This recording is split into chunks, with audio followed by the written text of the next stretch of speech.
Good morning, everybody. My name is Linda Feld, and I am president of the Periodic Paralysis Association. I'm sitting here in the comfort of my home, but Monica and two of her friends are actually out at the barn today with the horses because Monica rides almost every day. And so I'm going to turn it over to Monica, who is the treasurer of the PPA, and just let her introduce her friends and let them talk a little bit about therapeutic riding today. So I'm going to disappear for a little bit, but I'll be back. Hello, everybody. I'm here today with Shelby and Shannon, two therapeutic riding instructors. And I'll go ahead and let them introduce themselves. Oh, first, Shannon does not have purple red hair. Camera today is picking up everything that's purple on the camera. So I just want to let everyone know that she does not have purple hair. So we'll go ahead and we'll start with Shelby. Okay. Hi, I'm Shelby. I am a equine-assisted therapy instructor, and I also do behavior therapy. Hi, I'm Shannon. I helped start SpiritHorse at Windermere Equestrian Center. We're a breakoff from SpiritHorse International, and we're one of many centers that they have around the world. Wow, that's awesome. I just learned that. Yeah. That is awesome because this is international. So now how would they find other locations of SpiritHorse? Is there a website? So there is. SpiritHorse International has their own website, and on there you can contact them directly, and they can get you in touch with centers that are located near you. Oh, that's awesome. Very exciting. So the reason why we wanted to do this today was actually a few reasons. One was mainly to focus on kids with periodic paralysis, but this is for all ages. Anyone with a disability at all ages can participate with therapeutic riding. And we also wanted to focus on it so that people are aware that this is an activity that not only can help you find maybe a nice hobby, but it's also therapeutic as well for your body and your mind. And which one of you would like to talk about some of the benefits for the mental health that therapeutic riding gives?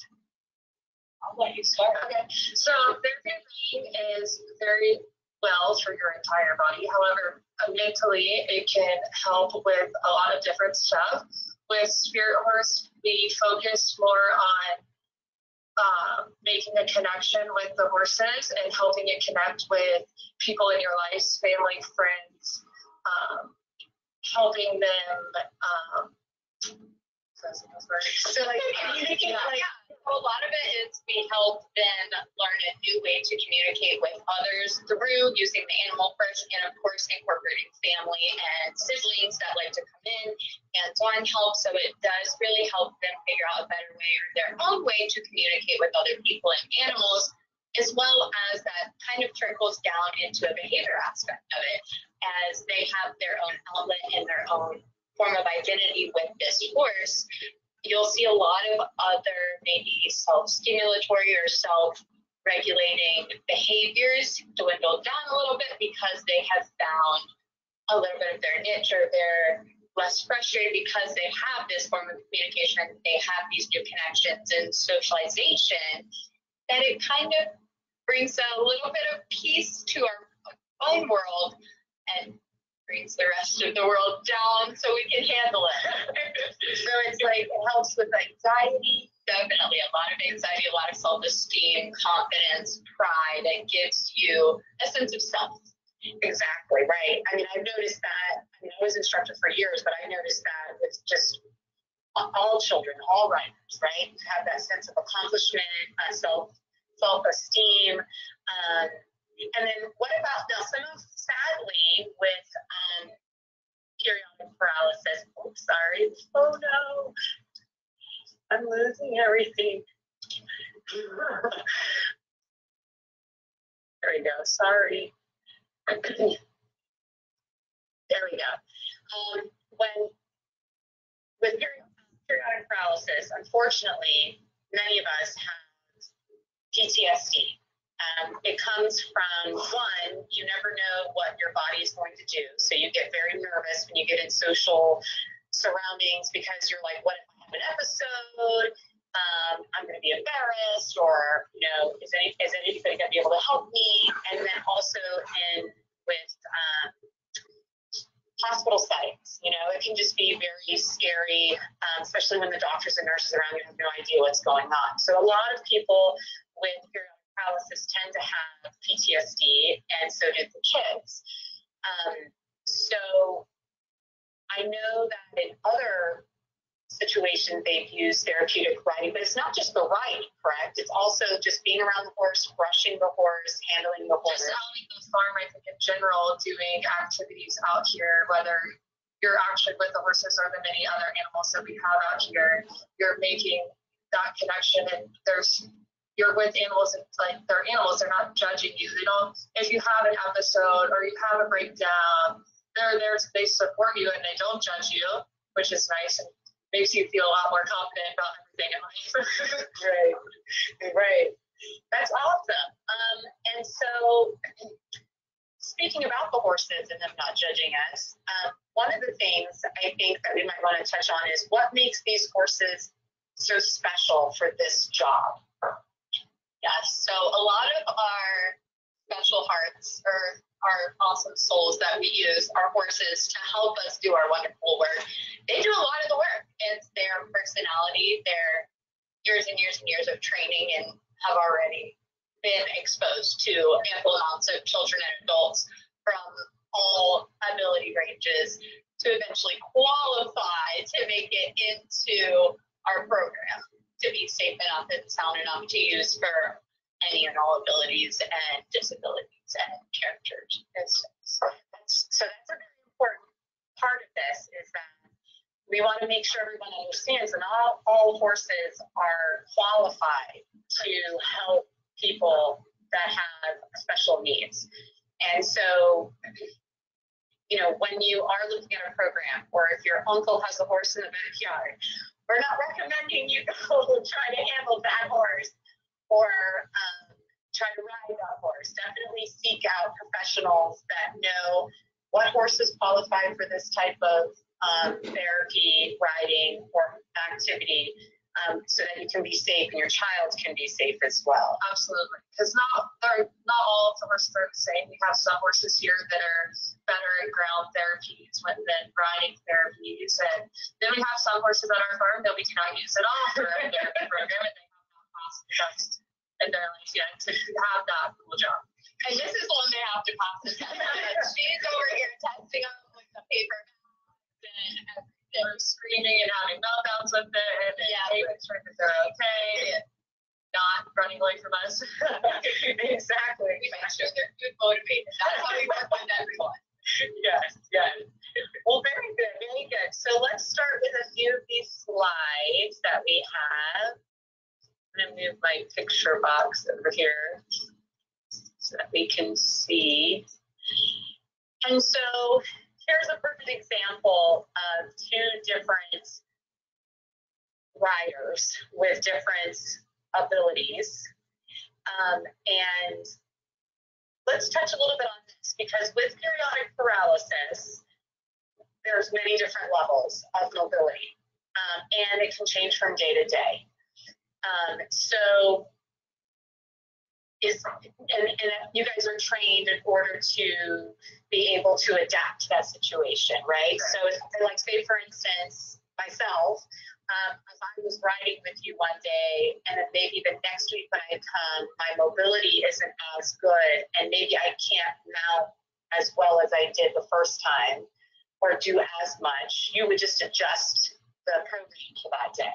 Correct. Yes, ma'am. Whether you're having a physical disability or a mental disability, we change the program around, and we can be in the middle of a session and something can happen, and we just have to adjust and adapt for whatever is presented itself at that moment.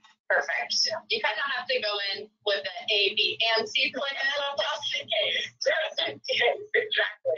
And that's one of the reasons why I like riding with you guys, because I know that I have no idea what's going to happen, but and we've discussed, just in case, if Monica starts to have an episode, what do we do?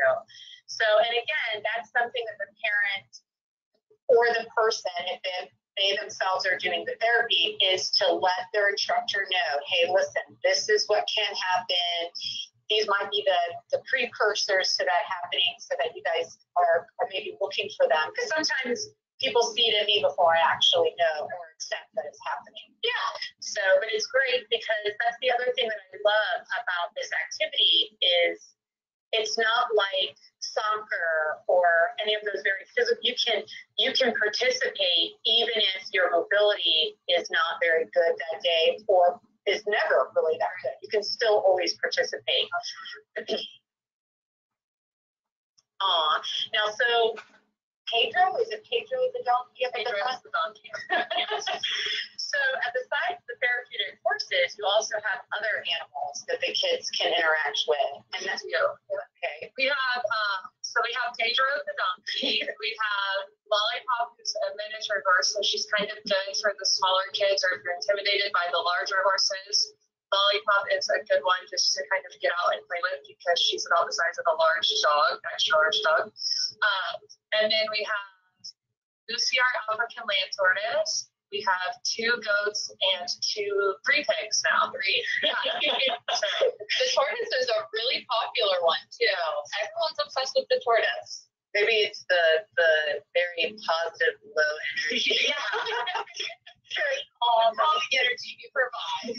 Now, does SpiritHorse, other SpiritHorse, is it common with that franchise to have different animals? I'm not totally positive of, but we did find that it does help. I know that they do have like smaller animals or miniatures, and some centers will actually do like cart riding instead of actually riding, to have that as an option. We do not have any of those horses at our firm that are able to do that, but there are centers that do cart driving. So you drive the cart behind the horse instead of actually riding the horse. And then I know that then they do have smaller horses and miniatures as well. As far as other animals, though, I'm not sure, but we found that it does help a lot with the intimidation of the animals, especially with the smaller children. Right. And that's a great idea, though, too, because when you first get around a horse or even a pony, they're so large and you're not used to it, and they seem like huge. And then after time, you're like, oh, they're not so big anymore. And so there's different levels, correct? We'll go through these slides a little bit. So now this rider obviously is able to ride by themselves without assistance on either side or anyone leading. And the program for her is pretty much set to her needs, correct? Yep. And then this younger child is needing assistance. Right. And so you're able to do this, you're able to provide with whatever program fits that child or adult as much as possible. Yes. We have so in this picture, we have sidewalkers with him to help his balance. Our goal is to help build your core muscle, which is why we only use English saddles and we don't use actual like therapy design saddles or Western saddles, because they kind of support you more. And so our goal is to help you build muscle and continue to grow your strength physically as well as mentally. So you do what's called an ankle and shoulder hold if you're not able to hold up your body on your own. And that'll help you build your balance in your core. And building your core, just so people are clear, because a lot of people with periodic paralysis, exercise is a trigger.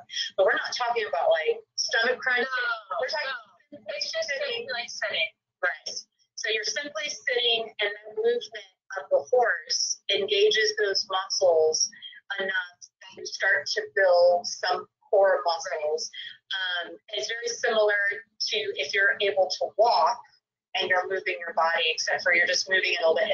You're not breaking a sweat. You're not exerting yourself to a full exertion. And then when you're on the horse, it's actually very similar to the human walk. Their gait is almost identical to ours as far as movement. So when you're sitting on them, you're actually using the same muscles in your body that you would as if you were walking, like in your body, and then as well as with your mind and teaching your body to help walk is the same movement. So your mind will pick up the movement to help you build the muscles.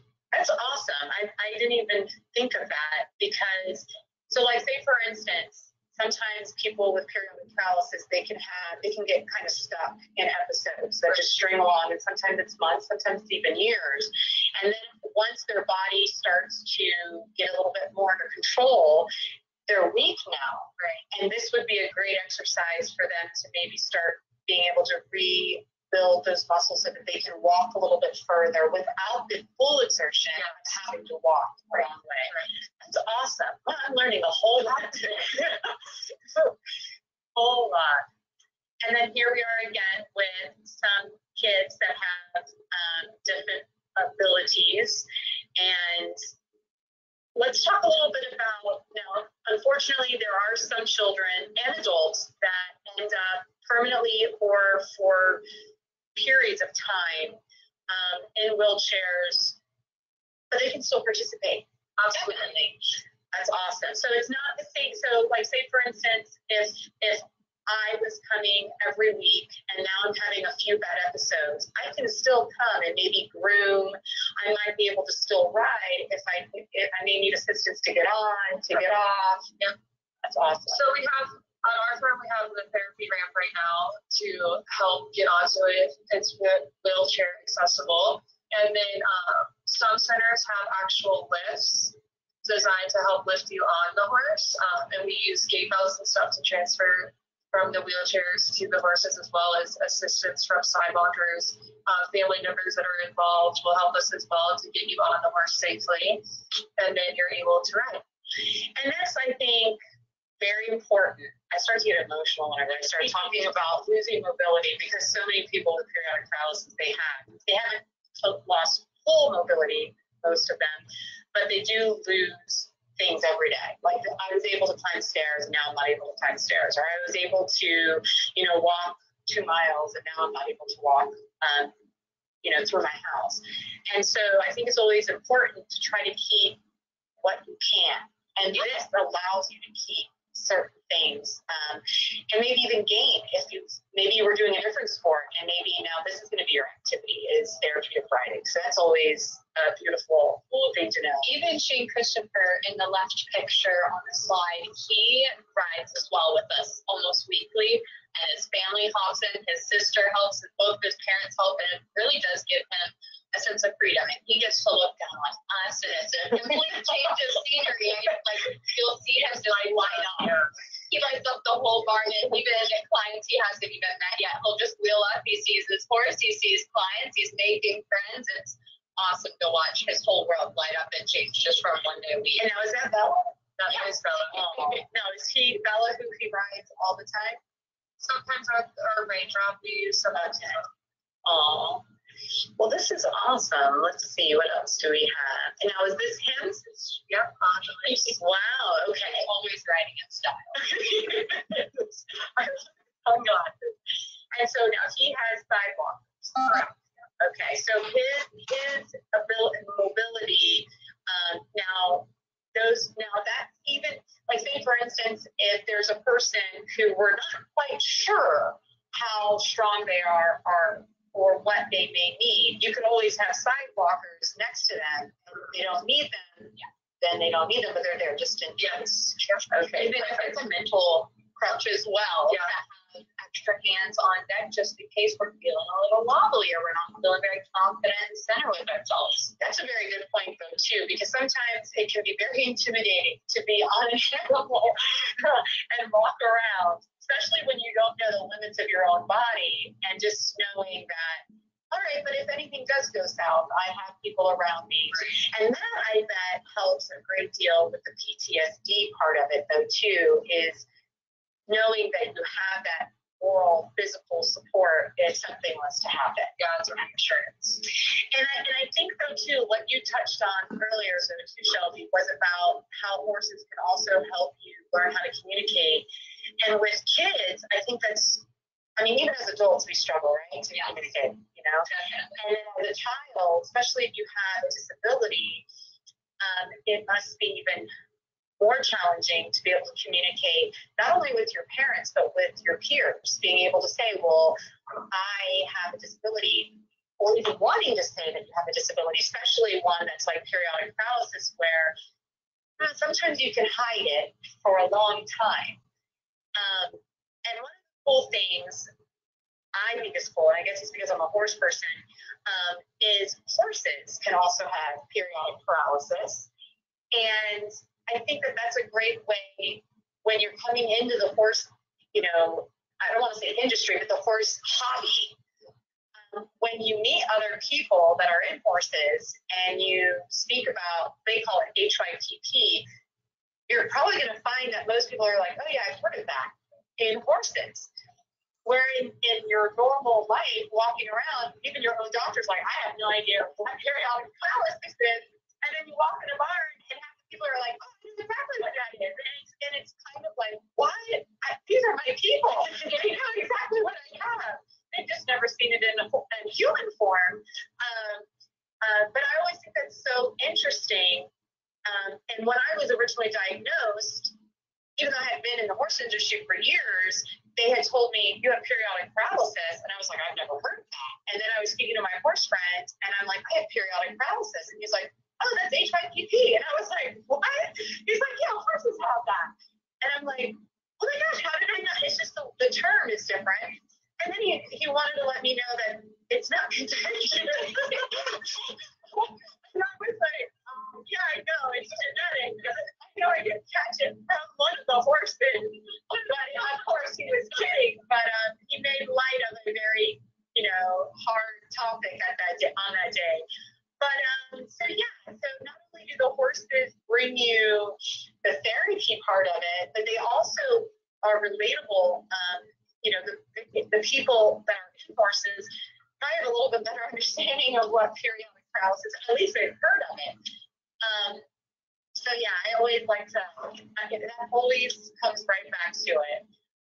Well, in the horse world, we like to do things backwards anyway. So we start with trading horses' tails, and then we graduate to people. We start saving horses, we graduate to people. And we're just making that connection first and breaking down the barriers. That's exactly right, exactly. And I think though too, for the kids, when maybe they're trying to just explain it to their peers, is I'm kind of like a horse. I have periodic paralysis, and I think that helps with making it seem not so odd or so different, because you share something that these beautiful animals could possibly share. A matter of fact, it's actually more common in quarter horses than it is in humans. So, I mean, that's smart. You have a better chance of being a quarter horse that has periodic paralysis than another human that has periodic paralysis. And so, and again, touching on the connection between the animal and the rider is so important. It feeds your soul, right? It's not just therapy for your mind, but for your heart though too. And now, how old is this little girl? Maddie she was 6 years old, and she was with us for a few months. She did have a developmental disability, and this was her fashion show. She would do fashion shows up and down the barn walkway with her pony Nikki. This was her place, and she was very outspoken individual in society, and we used these horse lessons to kind of understand the following of rules, and especially more than one direction, and the trickle-down effect of how structure can kind of benefit our life, and how we can use structure to have even more fun, more of a production and show off for our friends. And this was another way for her to make friends too. So it's kind of like rules aren't always bad. Exactly. It was a very nice way to introduce her to rules are not restricting. Oh, yes. Awesome. She does look like she's a little diva. Oh, yes. Oh. And so now we're up to another whole lot where we have poles, working on poles and changing positions. So just a little bit of a background on when you ride, there's countless levels of positions and strengths and techniques. And I mean, it's never ending, right? It stretches as well. We're not all trying to make you feel happy.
I'm here. I'm here.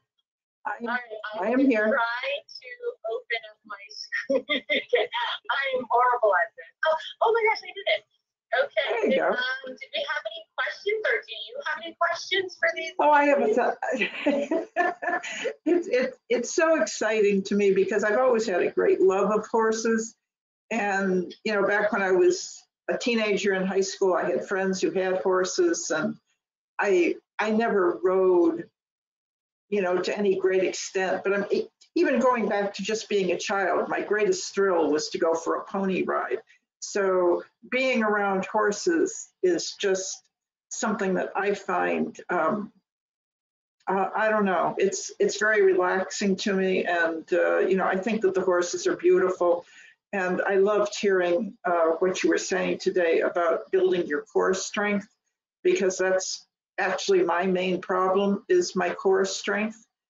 But I am wheelchair confined and I can't, you know, just go up a ramp and even have somebody help me onto a horse. I would probably require a lift of some kind to get onto one. So I hope that someday you have something like that, That because is our goal. We are in the process of building a new gorgeous facility, and we hope to have lifts and all sorts of fun stuff at that facility to be able to accommodate more people. yeah, my husband thinks I'm crazy. You know, he says, there's no way you're going to ride a horse. But, you know, trying to build your core strength and do it just with somebody there saying, okay, you know, tighten your abdomen and things like that while you're laying, you know, on a bed or a mat or something.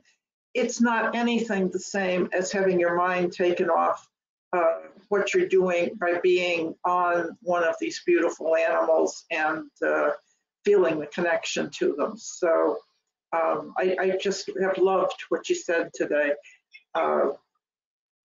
I hope to do it. I hope you build the barn fast. And then we also have, we're launching our t-shirts today. We are. PPA ponies. They're in order to help support kids with periodic paralysis. I'm sure that by the end of the day, the link will be up. We invite everybody to go and purchase a t-shirt and wear it around and educate and spread awareness of periodic paralysis. And then our first week of sales, a portion of our t-shirt sales are going to be going to SpiritHorse.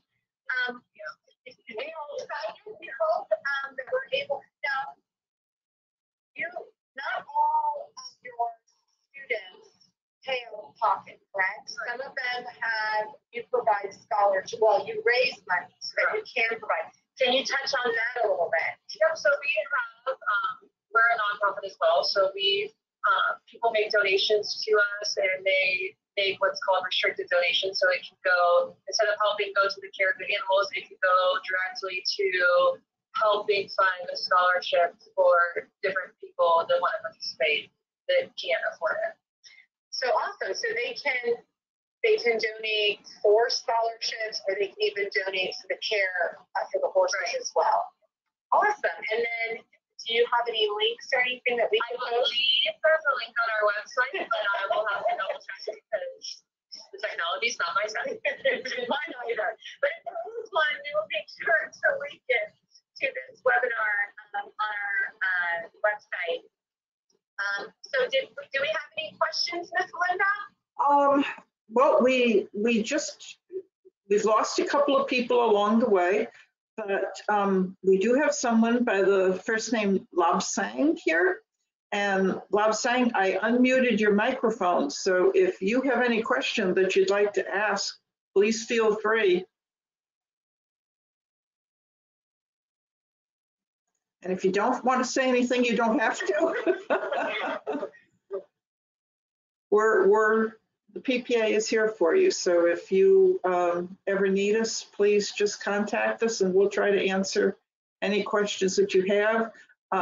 This has been recorded, so it will be up on our website. and anyone will be able to watch it at their leisure. I know this is a hard time of the day for everybody because children are in school and parents are working. So, you know, we'll definitely be getting quite a bit of quite a few looks at this as the day goes on and as we get it available to people to look at. And I hope to be able to get out to the barn with Monica really soon because I want to see Sid and I want to see all the other animals. I just think it's fascinating. One time my husband and I considered buying a miniature horse just because I love horses, and I figured, well, that's something, you know, it's tiny. We could take care of that. It's like having a big dog. I've got a big dog. Yeah, I would very much like to come out and just get to know all of you more and more. So thank you so much for doing this today. And Monica, you too, for getting up early and getting out there with your, you know, your computer. And this wasn't one of the easiest webinars to put together. We know that. And I'm sorry that you're all purple. Well, we'll have to work on it. And if people have any questions later when they do view this, absolutely, they can definitely contact us yeah. and send us their questions, and I will definitely ask these ladies. And my words aren't working. This specific SpiritHorse is located in Central Florida, right outside of Orlando in Windermere, Gotha area. So if anyone in the local Florida area is interested in this program for themselves or for their kids, definitely let us know. Mm-hmm. Yeah, absolutely. We'd love to have you guys out. Yeah, we would like to do that, and we will be passing this information along to as many people as we can through our other support groups and everything. So thank you so much for everything that you did today. Thank you so much. Thank you, Linda. So I'll see you, talk to you later, Monica, and I hope to see the rest of you soon. And come out and at least pet the horses. Okay, bye-bye. Bye-bye.